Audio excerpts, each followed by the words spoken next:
So hindi pala talaga karapat-dapat o tunay na nanalo si Amy Marcos ng mga kababayan kasi si Bitag ay may alam. Pero ayaw niyang manindigan dahil siya ay talawan. Ako lang, si Marlica nakabitag sa'yo.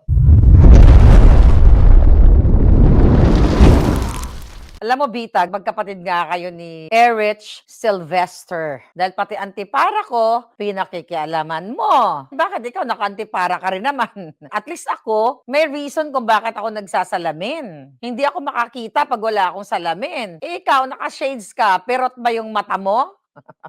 Mapalitan na natin palagay sa salamin ko kasi hindi ko kayo mababasa. Unfiltered. Okay, Bitag. Makinig! Ito ang sagot ko. Ganito kasi yan. Sinahamon mo ako, pagbibigyan mo ako na mag-live tayo together at sasagutin mo. Okay, challenge kita. Kasabihin mo, saan ang schedule natin?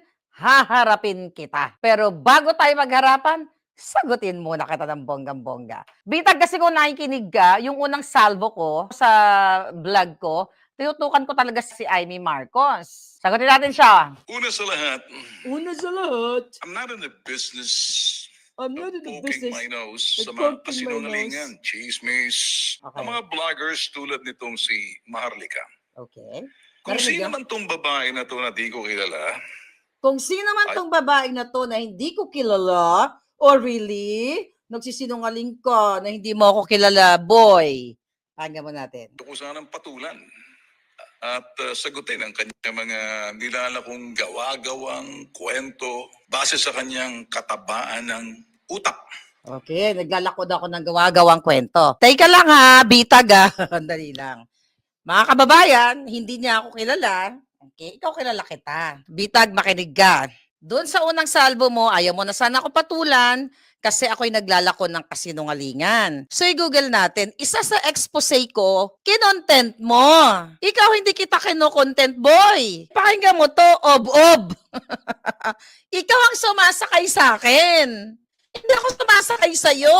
Pakita ko sa'yo, ha? Oh, by the way, alam mo ba? Okay, kinonsinti mo ba yung kapatid mo na si Erich Sylvester na nagnakaw ng identity sa States o sa Amerika? Sino ang bobo sa atin? At sino ang sumasakay sa atin? Ang sabi kasi ni Bitag, sumasakay daw ako sa kanya. Yung expose ko patungkol sa kanyang pamangkin na gumastos ng milyon-milyon, 2 nights, $73 sa isang bar, then another night, 43 something US, total of 6.7.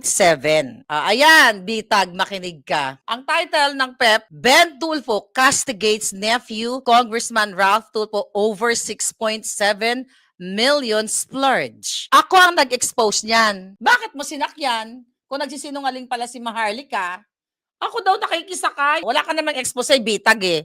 Dahil duwag ka naman. Sinasabi niya kasi na ako daw ay sumasakay lang sa kanyang mga followers. Excuse me.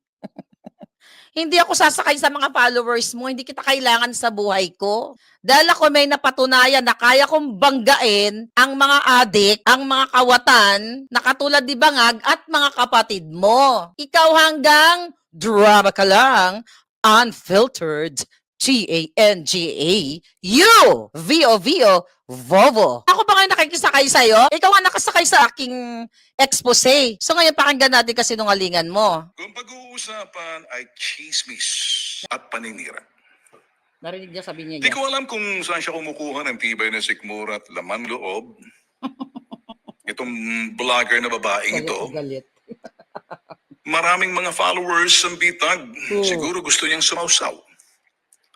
Gusto niya makakuha ng konti. Pagbibigyan ko siya. Oh, gusto niya makakuha ng content. Klaro na siya ang kumuha ng content sa akin. Sa expose ko na naglustay ng pera yung pamangkin niya na 6.7 million. Nasa mainstream media. Oh, sino sumakay sa atin? Sino sinungaling sa atin? Tapos sasabi mo, hindi mo ako kilala? Tignan natin. Paunlakan ko siya. Ang issue kasi nito, dahil in-expose ko nga siya, okay, ang papalit kay Amy Marcos. Kung napanood mo, Bitag, ang sinabi ko, sabi ko doon, allegedly, Amy, papalitan ka ni Ben Tumbling o ni Bitag. Hindi ka nakikinig. Kasi wala naman ako sa kapinangyarihan. Kaya sabi ko, allegedly. ayon sa aking puting ahas. Kaso, napikon ka. Actually, ang pinuruhan ko dun si Amy Marcos talaga. It just so happened na ikaw yung sinasabi ng aking puting ahas na nakipag-meet up ka kay Satanas. Kaya pikon na pikon ka, baka magbago na naman ng plano si Satanas. Pakinggan natin. Mga followers ng Bitag nagtatanong kung totoo nga ba ang pinagsasabi nitong si Maharlika at ang kanyang puting ahas. At kung sino man yung mga kachokaran niyang kauri niya na gumagamit ng mga Tweety Bird, puting kambing, para ikuble ang kanilang kasinungalingan Oh yeah? Really? at kagaguhan. Sinungalingan. Talaga lang ha. Hindi totoo ang pinagsasabi nitong si Maharlika Okay. at ang kanyang puting ahas. Hindi daw totoo yung sinasabi ko at puting ahas. Eh di kung hindi totoo, good job! Oh, bakit ka pikon na pikon? Sabi ko, allegedly, ikaw, Amy Marcos, ang ipapalit dahil nakipag-usap si Bitag.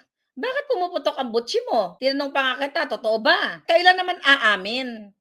Yung pamilya mo, kailan umaamin? 'Di ba? Yung mga demonyong in-expose ko, umamin ba sila right away? Napabagsakin yung Pangulong Duterte, lahat. Kailan ba umamin? Aamin ka ba? Siyempre, di ka aamin. Natural, i-deny mo. Kasi hindi pa nangyayari eh. Pero, you know, I don't know, change plan kayo. We don't know. Kaya nga in-expose ko para malaman ng taong bayan. Ngayon, pikon na pikon ka. Tapos nagsisinungaling ka pa sa iyong mga viewers na ako ang gumagamit sa iyo para magkaroon ng content. Hoy, ikaw ang kumita sa akin, sabi niya. Na ako raw ay pinatawag nitong si First Lady Liza Marcos na tinawag niyang Lisa Tanas. Sabi niya yun, hindi ako. And sinabi niya, kasama ko raw itong si George Garcia, Comelec Chairman, na kinausap ni Liza Marcos para pagplanuhan at tanggalin si Senator Amy Marcos. At etong nakakatawa sa sinabi nitong si Maharlika. Ako daw ang ipapalit kay Senator Amy Marcos sa Senado. Can you believe that? Can you believe that? Hindi ka ba naman, abay, TANG? Wow. Tanga. Tanga? Ito sa Amerika ka naman. Tanga, kabobohan ang iyong pinagsasabi. Wow. Na para bang ang Senado ay barangay lang na pwedeng pumalit ang kasunod. Okay. Kinig ka, Kordapyang puting ahas. Napakaganda ng Kordapya na ito. Aking salamin na puti. You look funny there, by the way. But that's your packaging. I'm not gonna, Balakag salamin ko daw na puti. You look funny there. Nainggit ka na naman sa salamin ko. Masuot ko nga. Punyeta ka. Okay. Nambubwisit lang tayo kasi pikon na pikon. Okay? Okay, sabi niya, TANGA at ob-ob daw si Palangga. Tingnan natin kung sinong ob-ob mamaya. Interfere what you want in your packaging. Dadagdagan ko ang iyong kaalaman at kabobohan. Hindi pwedeng palitan ang sinumang nakaupo na senador kahit na maubos o masuspende, makulong ang sinumang mga senador na sinampahan ng kaso. May point naman siya. Totoo naman yan. Nasa konstitusyon yan. But, mamaya na yung but. Kahit na kalahati na or hati na Senado, 24 naging 12, ang mawala, hindi basta-basta pinapalitan na ganyan. Mag-research ka muna. Wow, nag-research na ako. Magbasa-basa ka muna. Kunting basa naman para wag naman masyadong talino niya, mga pinagsasabi mo. Para madagdagan ng kunting katilinuhan. Wow. Palitan natin ang iyong kaob-oban sa katilinuhan. Hindi kita sana papatulan. Ba't mo ako pinatulan? Pikon ka, no? Ang layunin ko'y ituwid. Ituwid ang baluktot. Okay, sagutin na natin yon. Hoy, Bitag. Tama ka. Na hindi talaga mapapalitan ang isang Senate member kahit gurgurin pa siya, dahil tama ka rin na hindi katulad ng barangay na kung sino yung, let's say from the Kagawad, kung sino pinakamaraming boto ay siya ang papalit. Pero ang tanong ko sa iyo, may batas pa ba sa panahon ni Bangag? Hindi ka talaga, kahit ikaw yung pang number 13, mga kababayan, tama yung sinabi ni Bitag. Tama siya dun. Pero meron pa bang batas sa Pilipinas? Bakit ko to sinasabi? Kasi gagawa ng paraan ni Satanas. Pwede mag-release ng executive order si Bangag na paupuin si Ben Tambling kahit walang legal basis.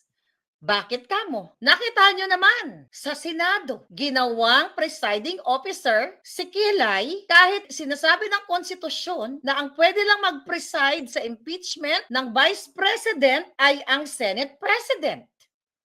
Pero ngayon, binali nila yung batas. Nagbotohan sila at ginawang presiding officer si Kilay dahil bobo itong si Gatchalian. So tama ka dyan. Ben tumbling o bitag, tama ka doon. Pero pwede magbendalo itong si Bangag Jr. at si Lisa Tanas dahil kitang-kita. So anong mangyayari ngayon? Pinakidnap na si PRRD.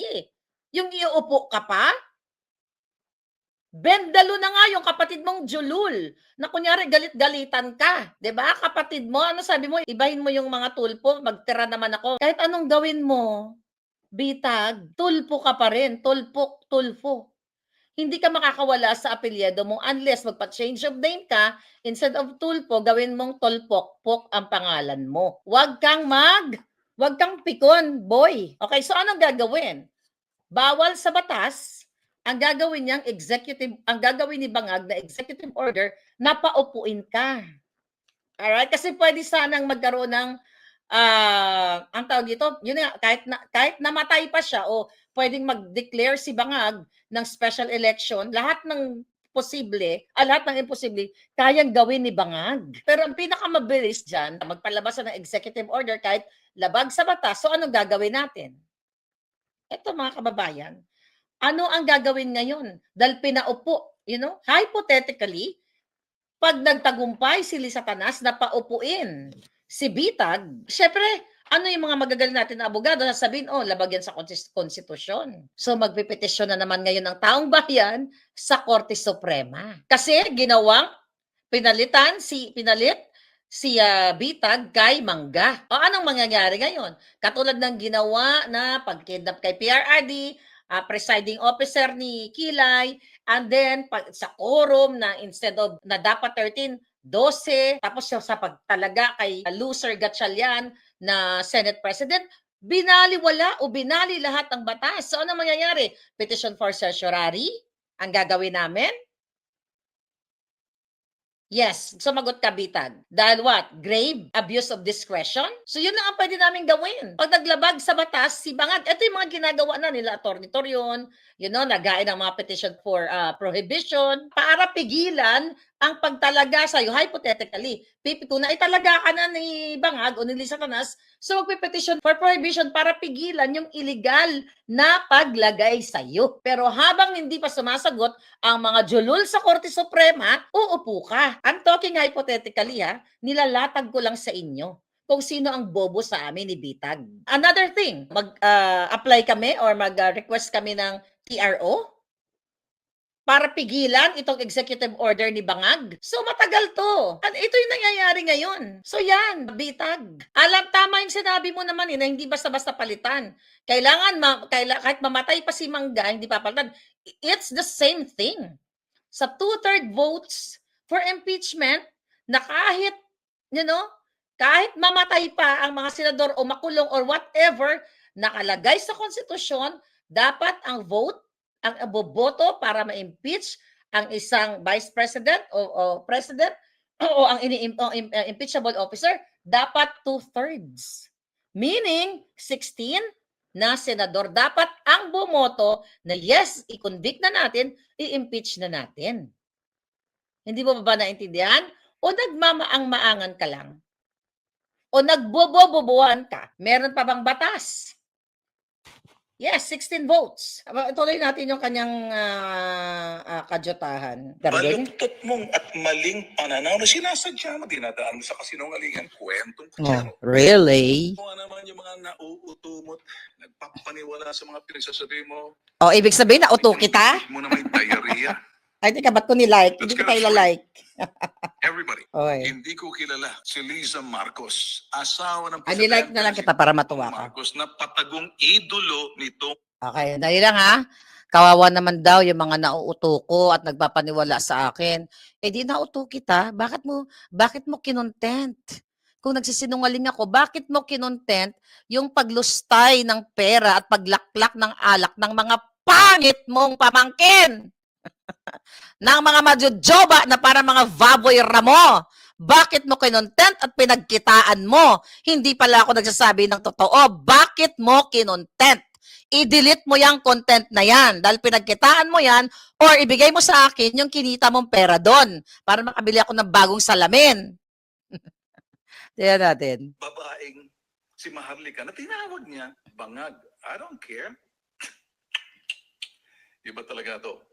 Truth is, I don't want to know the First Lady, Lisa Marcos. Ayaw ko siyang makilala. Sige, panindigan mo yan ha. Panindigan mo, so wag mo nang tatanggapin yung offer. Ano? Panindigan mo yan. Baka mamaya maging vindicated na naman ako. Okay, fine. You know? Tignan natin. Higit sa lahat, ayaw ko siyang maging kaibigan. Nothing personal. I just want to get it straight, unfiltered. Unfiltered. Itong koloko Diretsan. George Garcia na tinutukoy. Pakinggan niyo to. Kung si Maharlika na kasapakat ni Lisa Marcos, ay ako raw papalit sa Senado. Alam niyo, lumang tugtugin at chismis yan eh.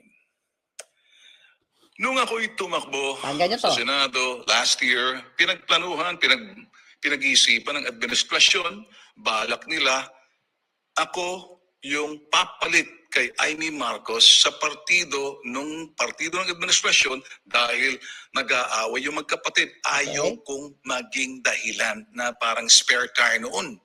Ilang beses ako kinausap, ilang beses ako tumanggi. Kaya tumakbo ako that time na independente, walang partido si Bitag. Itanong mo yun sa best friend mong si George Garcia, Maharlika.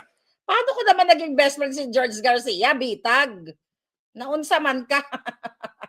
Paano ko siya naging BFF? Kaaway ko nga yun. Kaaway ko nga sila lahat. Okay? Itanong mo na rin kay George Garcia kung bakit hindi ako pinalusot. Okay. Ngayon, pinalusot ang idol mo si Amy. Ako'y nagtatanong lang naman. Okay, stop. Okay? Narinig nyo ha, himay-himayin natin. Kaya dito nabitag siya sa sarili niyang bibig. Ang sabi niya, itanong ko daw sa BFF ko na si George Garcia kung bakit hindi siya pinalusot at pinalusot si Amy Marcos. Anong ibig sabihin yan? Sabi niya, nagtatanong lang naman daw siya. So may alam ka, Ben? May alam ka, Bitag? So dinaya ka sa eleksyon? So ibig sabihin, hindi nanalo si Amy Marcos dahil pinalusot siya ni George Garcia? Posible talaga yan. Kahit sila Kiko Matching, hindi natin alam kung nanalo yan. Nakita mo, Bitag? Sabi ko sa'yo, hulihin ka talaga ni Maharlika. Si Maharlika ang bumitag sa'yo. Coming from the Jonggoy's mouth. Okay. Ngayon, okay, tanongin kita, putulin mo na kami at putulin mo na kita. Ang sabi mo, hindi ka pinalusot. Itanong ko kay George Garcia. Kasi kung natalo ka, na talagang natalo ka, na hindi ka dinaya, edi wala na tayong pag-uusapan, di ba? Natalo ka. Pero may laman yung sinasabi mo. Hindi kami tanga, hindi rin ako tanga. Okay, hindi ako TANGA. Baka ikaw TANGA. Baka ikaw naduwag ka. Alam mo pala na pinalusot si Amy Marcos over you. So anong ginawa mo? Bakit hindi ka nag-file sa Korte Suprema sa Electoral Tribunal katulad ni Bangag na ikaw ay dinaya pala, di ba? Bakit hindi ka nag-file ng electoral protest sa Senate Electoral Tribunal? Dahil ang sabi mo, pinalusot si Amy Marcos. Bakit?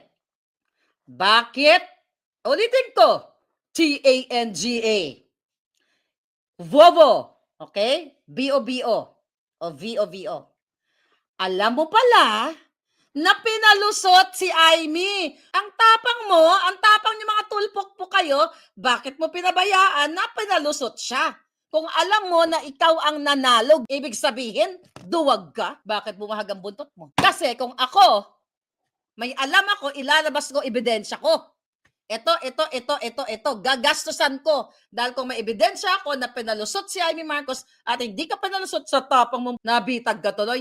Ano ibig mo sabihin? Nagtatanong lang, Sige nga, magdebate tayo. Murahin mo ako, murahin kita kung gusto mo. Kasi yun ang tatanong ko sa'yo. Sige, kailan ang live nating dalawa para abangan ng mga palangga ko? Bakit mo sinasabi na pinalusot si Amy Marcos? Ibig sabihin, hindi siya tunay na nanalo? Pinalusot siya ni George Garcia? O duwag ka, baka gorgorin ka ni Satanas? O kaya ngayon, kunyari, ganon-ganon ka lang. Ang isda nahuhuli sa sariling bunganga. Ang gurami, ang hito na kumakain ng tae, nahuhuli sa sariling bunganga. Kumakain ka ng tae, no? Magpaliwanag ka ngayon sa taong bayan at sa mga followers mo ng Bitag. Ano ka ngayon? Nagbakasyon lang kasi ako kaya hindi kita natira. Imagine pinalipas ko 1 linggo kasi pinagpahinga muna kita. And now, nakapagpahinga na ako, eto, bibitagin kita. Dapat akin na yung pangalan na yan eh. Bitag! Maharlika, binibitag! Ang mga julol. Okay, pakinggan natin. Inom ka na ng ng alak, maglasing ka na. Tignan natin. Meron pa sa sinabi sa dulo. Tatanong lang naman, walang masama. Nagtatanong lang naman, walang masama. O, duwag ka kasi. Bakit ayaw mo tumbukin, mga kababayan?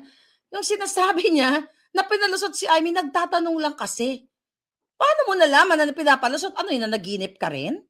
Ang tapang mo eh. Tiyan mo, sa kaob-uban mo, nahuhuli ka. Si Senator Amy Marcos, utuin mo, Maharlika. Bilugin mo, lokohin mo, wag si Bitag. Hindi ko kailangan mang uto. Hoy, Bitag, si Maharlika never nang uuto. Walang inuuto si Maharlika. Kayo ang may inuuto, hindi si Maharlika. Balik eh. Dahil itutuwid ko yung iyong kabuktutan ng mga pinagsasabing kasinungalingan. Ngayon, eto naman sasabihin mo basta mga tulfo, sabihin ko sa'yo, kung gusto mo mag-intriga, gusto mong gawing kasangkapan at laruan ang sino man, huwag mo akong isama at babalikan kita. Si Bitag ako eh. Wow! O sige, hamon! Balikan mo ako, ikaw ang babalikan ko. Mag-schedule ka ng live natin. Sabihin mo, bigay mo sa akin, mag-message ka sa Maharlika network@protonmail.com. Okay? Or balitangmaharlika@gmail. Sabihin mo, i-email mo ako dahil ko ang nanghahamon, di ba? Mag-live tayo dahil hindi naman ako nag-ambisyon na makasama kita sa live. Never, darling. Okay? I-challenge kita. Kasi susunugin kita, Bitag. Nabitag ka na eh. Susunugin kita. Tanda mo yan. Kung matapang ka, sige, schedule mo. Susunugin kita. Ngayon pa lang, sunog ka na eh. Wala pang Maharlika. Hindi ko maintindihan. Nangungulangot ka pa siguro noon. Nandito na ang Bitag. 24 years na kami. Huwag mo kaming sisirain. Huwag mo akong ihari. Huwag mo kaming sisirain. Wala sa tagal yan. Alam mo, Bitag, kahit 50 years ka na naglilingkod, kung puro katiwalian ang ginagawa mo, kahit 1 taon, 1 buwan pa lang ang nagsasalta, like ako, 11 years, darling. 20 years ka, 11 years sa social media, pero hindi ako nababayaran. Ang binabangga ko, presidenteng bangag. Ang binabangga ko, first ladyng kawatan, magnanakaw adik. Ikaw, binangga mo? Kaya mong sabihin na bangag si Marcos Jr.? Ako kaya ko. Kasi inauthenticate ko. Duwag ka. Sa mga tulfo, apelyido ka lang yan. Apelyido ko yan. Wala akong issue sa'yo. Hindi kasi ako pumapatol sa babae, pumatol lang Bakit mo pinatulan? Sagot niya ito. ako doon sa mga pinagsasabi mo. Tutuwirin ko kasi sinungalingan mo. Kung gusto mo talaga, Maharlikang mag-intriga para kumita ka sa content mo, para may pangkain ka. Okay. Kung gusto ko daw kumita, ay gusto ko daw ma-intriga para may pang-content ako, para may pangkain ako. Okay. Ikaw ang kumita sa akin para may pangkain ka. Ulitin natin. Tutuwirin ko kasi sinungalingan mo. Kung gusto mo talaga, Maharlikang mag-intriga para kumita ka sa content mo, para may pangkain ka. Wow. Bigay mo. Contact me.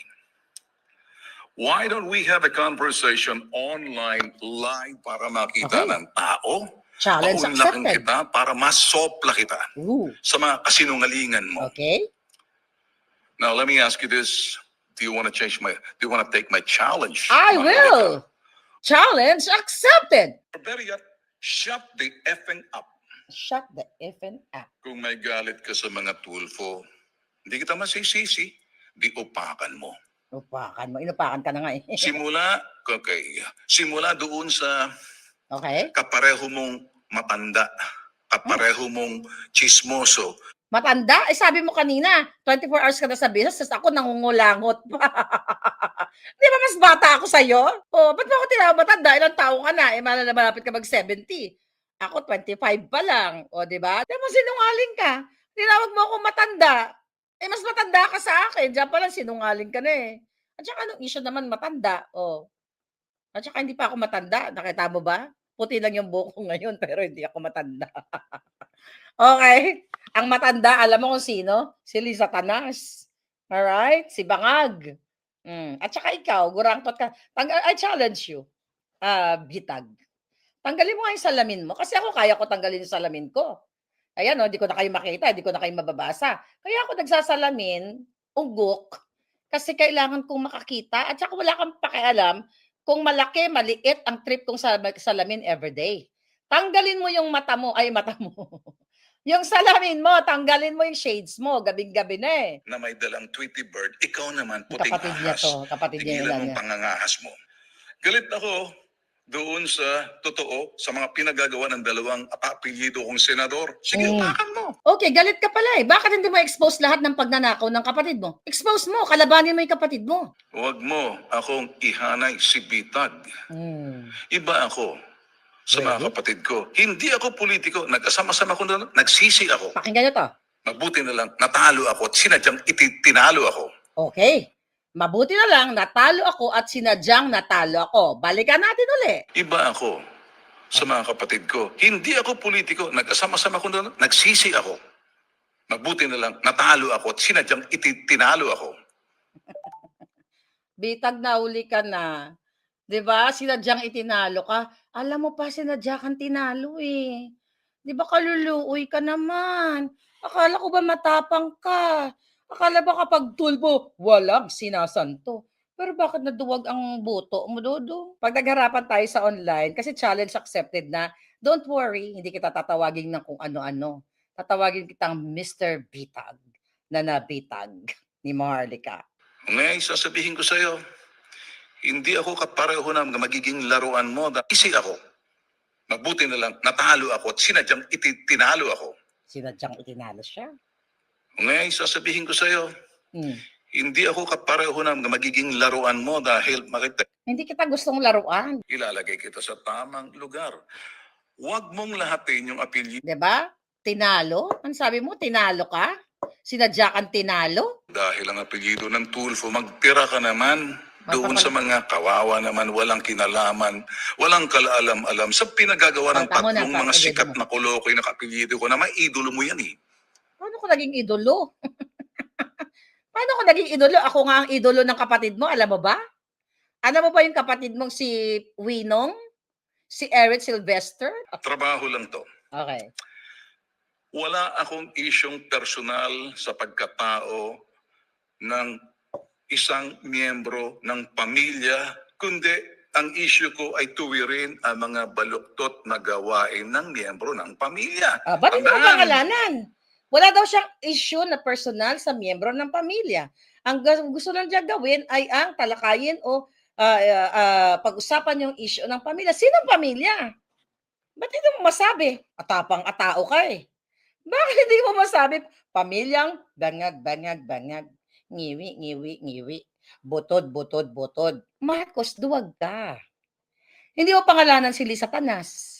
Ay sinasabi mo, oy bangag daw. Sinabi yan ni Maharlika. Ibig sabihin, duwag kang tawagin na adik, kawatan. 'Di ba? Kasi nga, possibly talaga na, sabi nga ng puting ahas ko, na nagkita kayo, pinatawag ka ni Satanas. 'Di ba? Syempre hindi ka naman aamin, Bitag. Wala namang aamin eh.